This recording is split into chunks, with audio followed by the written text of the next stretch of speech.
নমস্কার বন্ধুরা, আমি সোমা গোপালের হেসেলে আপনাদের সবাইকে স্বাগত। এই সময় ঘরে ঘরে জ্বর, সর্দি, কাশি, পেটের অসুখ লেগেই আছে। আর এই সময় পুরোনো দিনের কিছু রেসিপি আছে যেগুলো কিন্তু আমাদের খুব কাজে লাগে।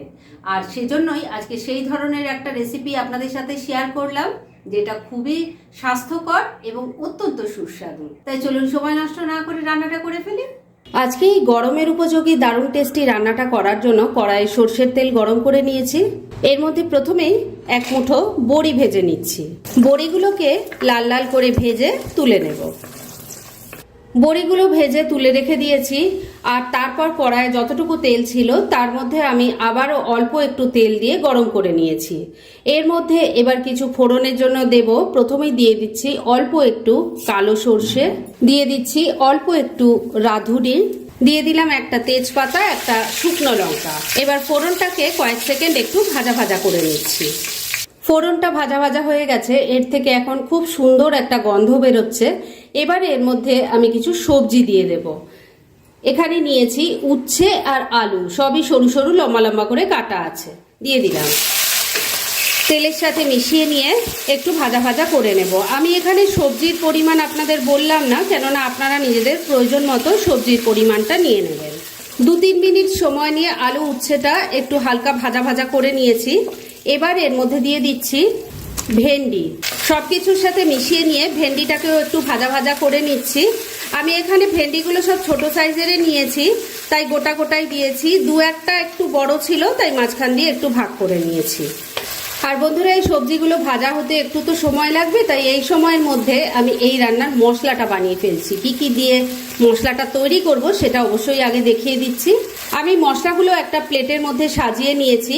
এখানে আছে 1 চামচ সাদা তিল, 1 চামচ নিয়েছি এখানে জোয়ান, আর 2 চামচ পোস্ত আছে।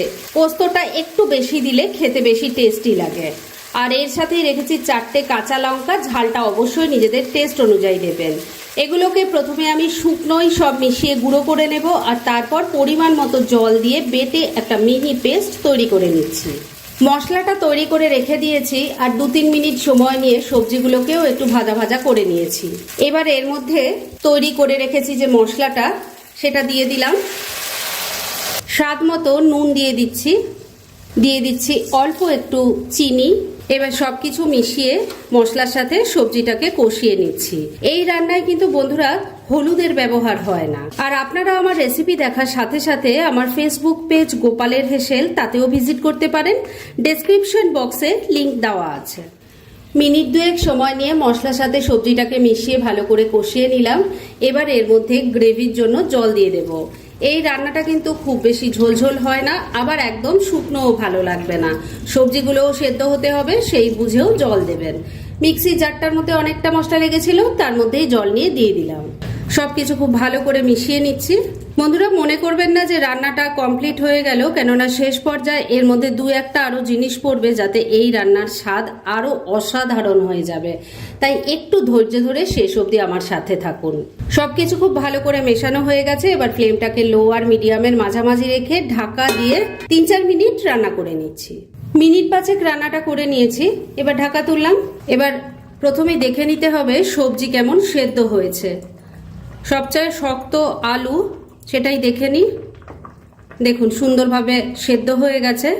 এবার এই যে ঝোলটা একদম টেলটেলে পাতলা একটা ঝোল, এরকম যাতে না থাকে সেজন্য আমি 1 চামচ আটা অল্প একটু জল দিয়ে গুলে নিয়েছি, সেটা এর মধ্যে দিয়ে দিলাম।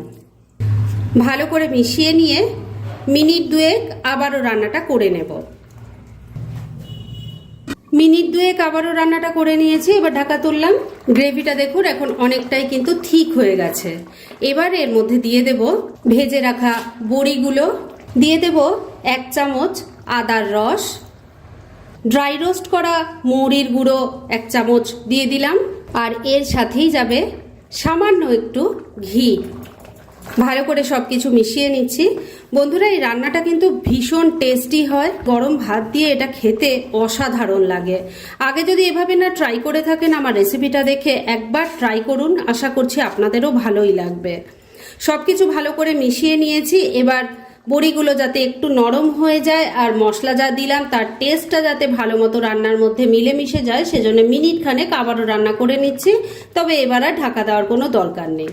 সব কিছু ভালো করে মিশিয়ে নিয়ে মিনিট খানেক আবারও রান্নাটা করে নিয়েছি। এবার রান্না একদম রেডি, গ্যাসটা বন্ধ করে দিলাম। এবার কিন্তু এটাকে আর ঢেকে রাখা যাবে না, না হলে স্টিমে ভেন্ডিগুলো একদম নরম হয়ে গলে যাবে, যেটা দেখতে বা খেতে কোনোটাই ভালো লাগবে না। তাই ডাইরেক্ট সার্ভ করে আপনাদের দেখাচ্ছি।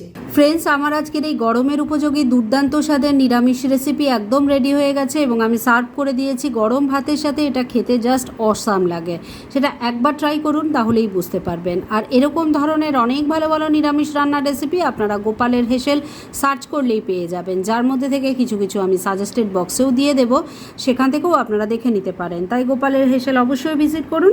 আর আপনারা কেমন ধরনের রেসিপি চাইছেন সেটাও কিন্তু আমাকে জানাতে পারেন, আমি চেষ্টা করব সেই সব রেসিপিগুলো আপনাদের সাথে শেয়ার করার। আর আমার আজকের এই রেসিপি যদি আপনাদের ভালো লাগে আর ইউজফুল বলে মনে হয়, তাহলে যারা এখন আমার চ্যানেলটাকে সাবস্ক্রাইব করেননি তারা প্লিজ সাবস্ক্রাইব করুন। তাহলে আজকের মতো এখানেই শেষ করছি। পরদিন আবার এরকমই কোনো ভালো রেসিপি নিয়ে চলে আসবো। আপনারা সবাই খুব ভালো থাকুন, সুস্থ থাকুন।